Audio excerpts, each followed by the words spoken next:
You know, I actually think that when these kinds of events happen, the best in our community comes forward. There's no question in that way. It seems like all divisions melt away, and people tend to come together to figure out what we need to do next. So I am one of those who believes we're going to get through this, and that there's going to be sunshine in the Sunshine State, and at the end of the day. But one of the reasons we're taking such difficult measures now is we want that to come sooner than later. We need to start doing this now so that hopefully we can get out of this dark moment as fast as possible. So what we're going to do right now is, we're going to first ask the Deputy Mayor of Dade County to come forward. And I want to, before Jennifer goes up, I want to thank your boss. He's been really available, all night long, literally, to talk about these things, to talk through them. Every community confronts this differently. We have a lot of entertainment in a 7.5 mile island. We have a lot of restaurants, a lot of venues, more than maybe a lot of cities elsewhere in Florida. And it's like that in Dade County. So we are trying to figure out how to direct the measures to the challenges of the community. And he has been very helpful in talking through this. Yesterday I was on a call with every mayor of the county, and he went down the line and asked each one of them what they thought was important, and he spent as much time as necessary to make sure we're all on the same page. We're going to have the Deputy County Mayor speak, and then after that we're going to bring up two individuals who I think really can put a face on this in a perspective that I think is very important for people to understand. We're going to hear from Steve Saywitz and Philippe Valls, the owner of Joe's and the owner of Versailles. Our community is a phenomenal hospitality community because of people like these two gentlemen and the workers and people they work with, all of them. And while a lot of people who are in my job can talk about this, at the end of the day, there are real lives, real people that they talk to every day, that they have to deal with, that they love, frankly, every day. And they should talk a little bit about that, because I think as we go through this, we can't lose empathy to what's happening in any way, and I think we've got to really understand that. So after Jennifer speaks, they're going to come up and give you a little bit of understanding of what it means to them. And I also want to say about both of them and our entire hospitality industry. They have been remarkable members of our community family. I can tell you, I know Versailles does this, I know Joe's does this. Heck, when they had a government shutdown, I called up Steve and said, we've got some coasties across the water who don't have food right now, and or at least they don't have access to really good food. He sent his executive chef over, and they ate better than anyone in the world for a few days because of Joe's. That kind of stuff happens all the time. Most of the time, no one ever hears about it, but our entire hospitality industry is part of our community. We need to know that. So with that, I'll ask the Deputy Mayor to speak, and then we'll come up with Steve and take it. Thank you, Mayor Gelber. Hi, everyone. My name is Jennifer Moon, and I'm one of the county's deputy mayors. On behalf of Miami-Dade Mayor Carlos Jimenez, the 2.8 million residents of our county, and the millions of tourists who visit each year, I want to thank Miami Beach Mayor Dan Gelber, City Manager Jimmy Morales, and all of our elected officials from the city of Miami and across the county for moving so quickly to minimize the spread of COVID-19. At 10:20 this morning, the mayor signed an executive order that, effective tonight at 11 p.m., all alcohol and food service establishments will close their on-site services. This emergency order applies to all restaurants, bars, taverns, pubs, nightclubs, banquet halls, cocktail lounges, cabarets, breweries, cafeterias, and alcohol and food service businesses with seating for more than 8 people as defined by the county code. Kitchens will remain open for drive-through, pickup, takeout, and delivery services. These closures do not apply to essential services such as grocery stores, pharmacies, gas stations, or convenience stores. Seating areas in these businesses will be closed, however. Additionally, these closures do not apply to restaurants that are ancillary to our airport and seaport, secure facilities, and hospitals. This order also applies to all movie theaters, concert houses, auditoriums, playhouses, bowling alleys and arcades, and gyms and fitness centers, except those gyms that have the capacity for 10 or fewer people or that are part of a residential building or a police or fire station. The provisions of this order will be imposed throughout Miami-Dade County, but municipalities may choose to impose more stringent standards than these within their jurisdictions. This executive order will help ensure the health and safety of those most at risk, including our seniors and anyone with pre-existing health conditions such as heart, lung, and respiratory diseases, diabetes, and cancer. I want to emphasize how critical it is for everyone to follow the recommendations from the Florida Department of Health and the Centers for Disease Control and Prevention to reduce the transmission of the virus. Social distancing is extremely important, and we are practicing that up here. Regular hand washing and sanitizing all frequently touched surfaces are also critically important steps that you need to take. We must all take personal responsibility to help stop the spread of the virus. Act as if everyone is affected, including yourself. In that way, you can take the necessary steps to avoid infection. And please make sure that you're getting your updates from our county website at miamidade.gov/coronavirus. On that website, we have information about facilities that are open and closed, and we have links to all of the various websites, the Florida Department of Health and the CDC. Thank you. Thank you, Jennifer. Thank you, Danny. Excuse me. It strikes me very strange and very sad to be standing here in the main dining room of my family's restaurant right now on March the 18th with the chairs up on the tables, no employees running around doing their jobs, no customers here. It's a very empty and sad feeling. Last night, the restaurant made a decision to close and to tell our employees first before we had any press conference, which we knew was coming down the pike. And so just at the stroke of about 9 p.m., all the employees that we kept our social distancing proper, and we went into the East Wing and we spread out, and I think they knew that the writing was on the walls. And if you looked at their faces, you could see that they knew what was coming. But I saw a lot of support there, and I had to speak. Brian Johnson and I had to tell them what was happening, and that we were closing our doors indefinitely due to, and they knew what we were talking about. I can tell you that the mood was very somber, but it was also very supportive. And in fact, the most beautiful thing that I saw was that people came up to me and asked me how I was doing, and how the family and how my mom was doing. That's what our fishermen did too. We were just on the phone with our managers down in the Keys. Our fishermen are going to have to start pulling their traps.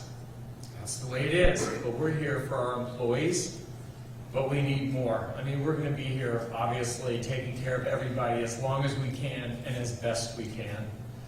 We're going to keep our takeaway open, which is going to be takeaway only, so there will be a light on at Joe's, and there is a light at the end of the tunnel as well. But in the meantime, we want our employees, at least for the first 2 weeks, many of them that are not in the takeaway, to please go home. We're going to pay everybody for 2 weeks, especially the hourlies. Keep them, sustained. Let them be with their families, take care of their families, and watch after each other and keep their social distancing as best they can. We will try to get ready for next season.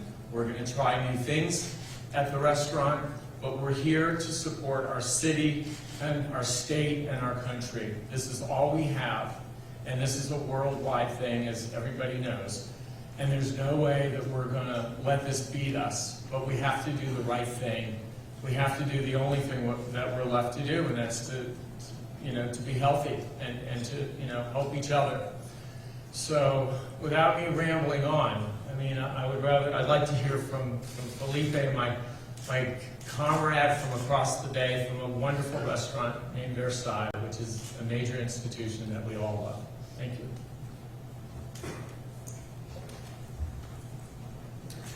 Good morning. I'm Felipe Valls, president of Versailles and La Carretas. I want to reflect and basically the same thing that Joe's family has just mentioned. This is a terrible moment for us.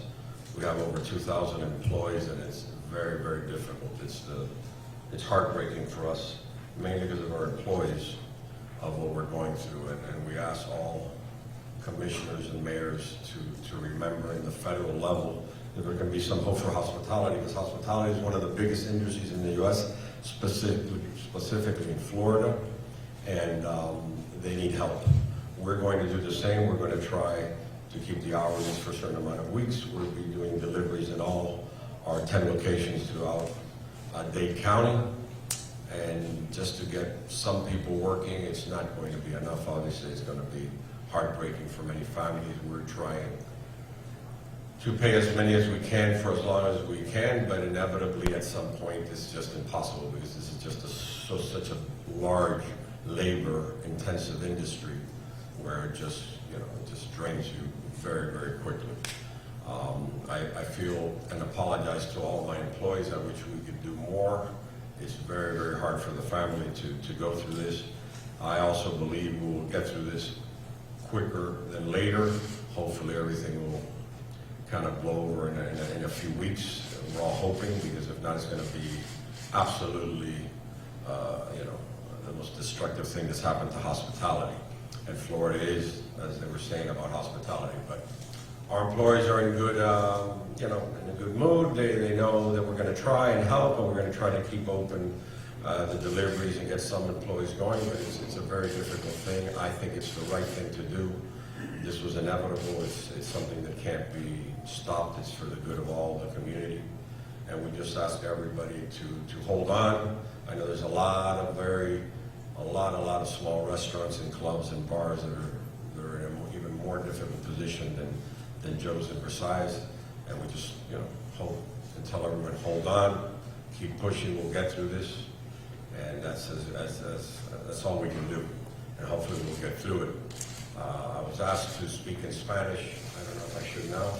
We'll do it at the end. We'll do it at the end? Okay, well, so then we will be open for deliveries, and the ventanita, I believe we have the okay for the ventanita and the coffee. I'm not sure yet, but it's what it is. So we thank you and hope that everything comes out well. Thank you very much. So what we're going to do is we're going to, well, first of all, thank you both. We're going to get this thing in a rearview mirror. It's going to be there, but it's going to be there because of the resiliency and the character of the people that built these institutions, that work there, that serve happily our community. That's what makes a community resilient. It's the character of its residents. So thank you both. We're going to take some questions on them. For those Spanish speakers, our manager, Jimmy Morales, will speak, and also Felipe will speak, and then you can ask questions. So let's go through the English first.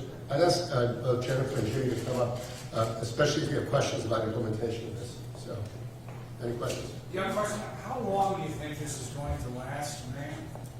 Well, I don't know how long. It's going to be a medical decision and a health management decision ultimately. Why don't you talk about how you all expect yours to go in the county? Jim. We have seen the information that shows that the sooner that we are able to control the spread, the flatter the outbreak will be, and we want to make sure that we take care of it as quickly as possible so that this can happen as short as possible. Executive orders are approved every 7 days, and we're learning something new every single day about things that we need to do. Question for both you and the mayor. It's a life-saving measure. I know you talked about the Petri dish in the past couple of days to us, and a life-saving measure. Directed to both of you. Listen, I mean, we're trying to respond because we obviously know people can die from this. We all have elderly relatives. Some of us are elderly. When you think about a family member, you've got to think about that. For me, when I've been walking down Ocean Drive, when I've been looking at some of these cafes and the kids on spring break, and my own daughters just came home from spring break. My son's on break from his high school. They don't think at all about this as a threat.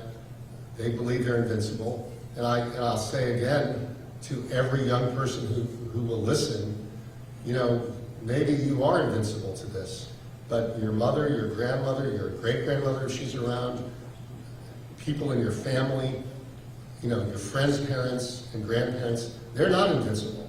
And you've got to think about the person next to you and even the person you don't know.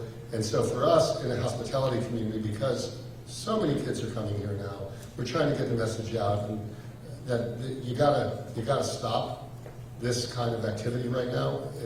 It's not fun, and it has devastating consequences. Mayor Gilbert, can you talk about, in a grand scheme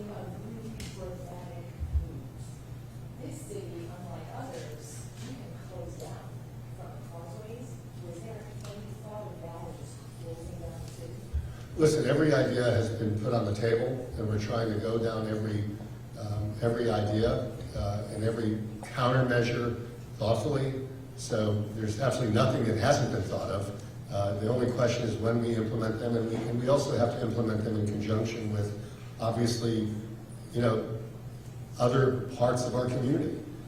And so, to answer your question, every idea is on the table, but we're going to implement the ones that we think, after we're listening to people and informed by health professionals, what makes sense at that moment. And by the way, I'll credit the governor because, frankly, when I talked to him this morning, I sort of said, every place is different, and he understood that, and he understood that yesterday and the day before, and I think he's calling us because he realizes, to a certain extent, we're the tip of the spear. This community is a hospitality community. We traditionally don't like social distance. It's not what we do, but because of that, we've got to figure out how to eliminate it and to create social distance.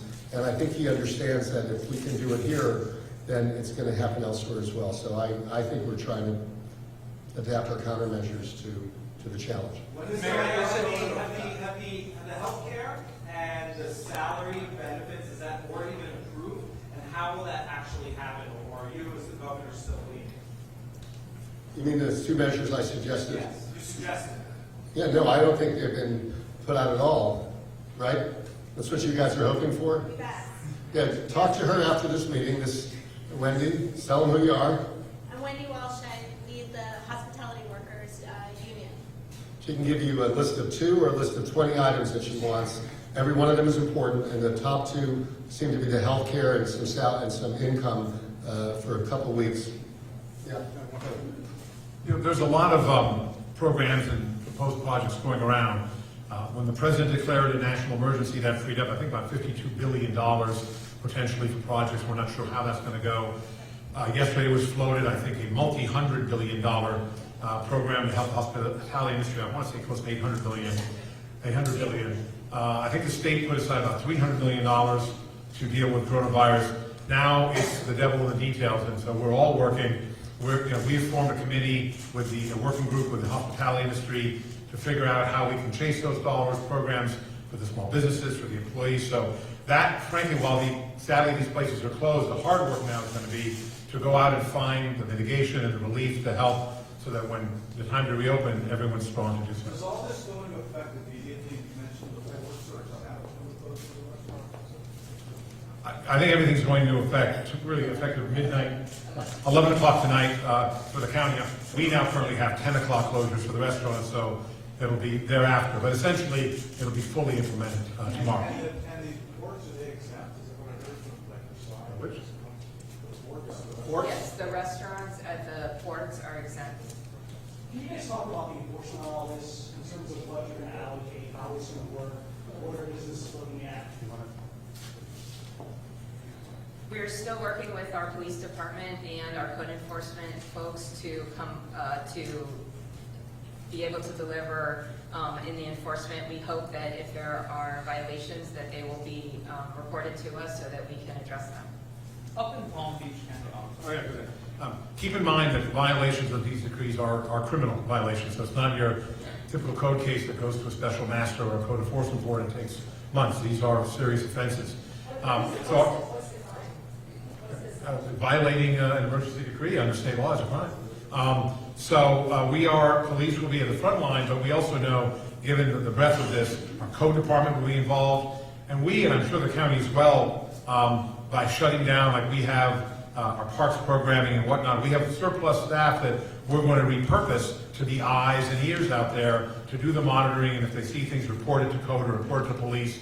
This is very critical. It's not because we want to play gotcha. This is, I think as everybody mentioned, this is about health. This is about getting past this. And so to the extent, and we hope everybody will be as responsible as these two great gentlemen have been in these two institutions. But sadly, we know some aren't. And so we have to be tough with that because we have to break this pandemic. So police see a group of more than 10, tell them to disperse, and they refuse, they feel less. Obviously, the goal is to disperse, and folks disperse. People do disperse. We're not looking to arrest kids on the beach or others, but we are recognizing that if we're going to follow the CDC rules, some people have accused us that early on we weren't strict enough. Well, now we're trying to follow the CDC rules as best we can, and part of that is that you shouldn't have gatherings like that. We hope people are responsible with their own lives. You know, yesterday, we had parents that were wiping play sets in our parks. They were being responsible. Some people are not, and that's where we have to come in and be the gray-haired parent, I guess.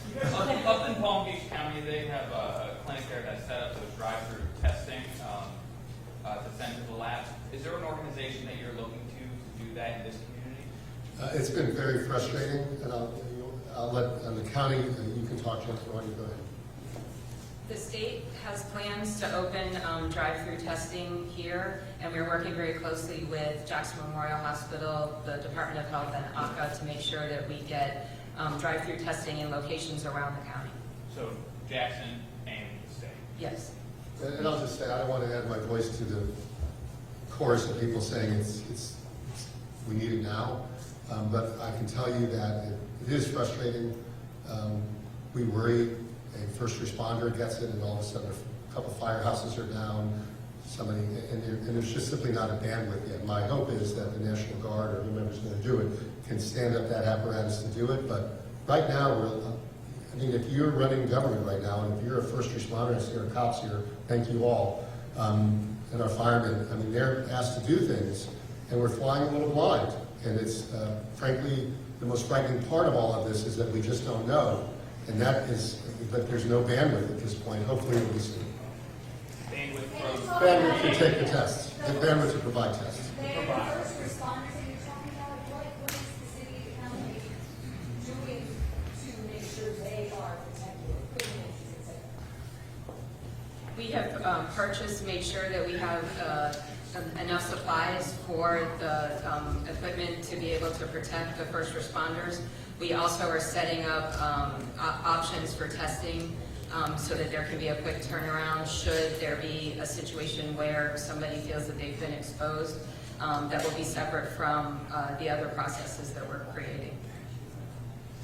You mentioned something. We're doing the same. about the deputy council mentioned something about restaurant age 6 or less. They have been open. That is pursuant to the code definition, and what we're talking about when you talk about 8 seats, you're looking at convenience stores and grocery stores, et cetera, that have areas that have seating. That is what we are closing. So that is not defined as a restaurant. That is a seating area at a grocery store or convenience store. Those are also being closed. Can you guys talk about where are you in terms of a curfew? Because you're obviously, it seems like cities and counties are starting to adopt similar things. That's one that is not. Okay, well, our curfew is only in the entertainment district. Right. And it's at midnight now. It was at 11 actually, but we're moving it to midnight because before it was 11 when cafes were open. Now that we're closing them, we're leaving it to midnight for takeout.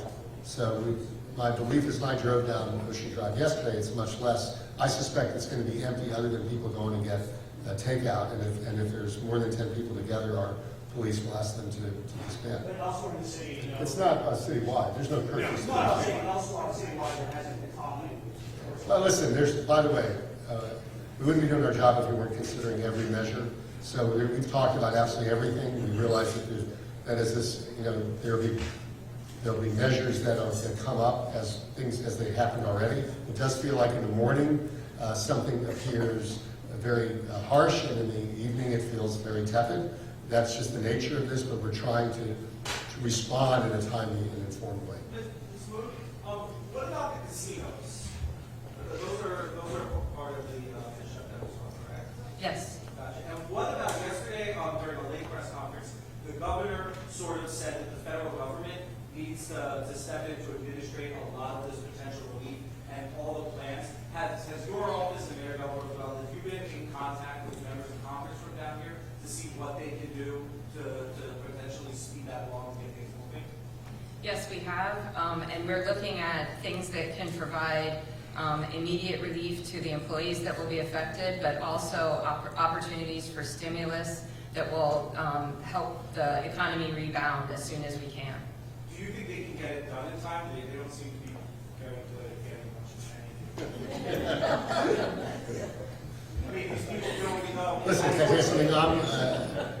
I'm hopeful that they can get it done. I know, though, that there's an enormous amount of acquired right now. I know many of the county commissioners, the chairwoman of the commission herself, I'm sure, is talking to her residents and our friends who are in the Congress on a regular basis, saying we need this desperately. We're closest to it because we come here, we're local government, we see what's happening. They do need to get their act together. Those two items I mentioned, the health care and the salaries, are really important. Those are two good items that I think will at least help with the anxiety and some real relief, especially health care.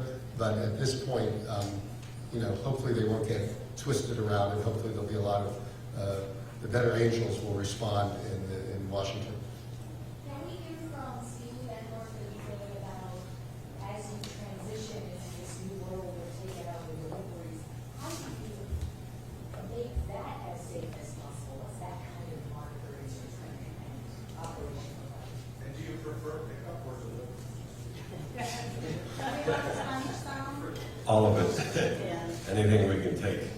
What we're contemplating on doing in a very kind of short time that we've had to think about, even though, again, it's kind of inevitable what's going on, was to have basically the kitchens kind of closed environment where we control the employees there, the way things are handled, the way food is handled, to containers, as for instance in aluminum that we've always used, no styro but aluminum, and the heavy plastics to keep a very clean, contained, hot food only. There's not going to be a lot of salads and that kind of thing selling. Things that you can reheat at home that would take care of any cross-contamination if there were any. And then have from the kitchen wall out, the personnel that's just moving the merchandise basically to cars in bags, and from there go straight to the cars, and they'll be the only ones handling the bags and any cash if possible, to trying to get everything prepaid. That's going to be a small part of the 2,000 employees. The rest we're just trying to somehow mitigate this into a very kind of minimum wage everyone, and kind of spread the pain a little bit around. But where the windows will be open, selling again hot food, very very little cold, and that's basically the only plan we have.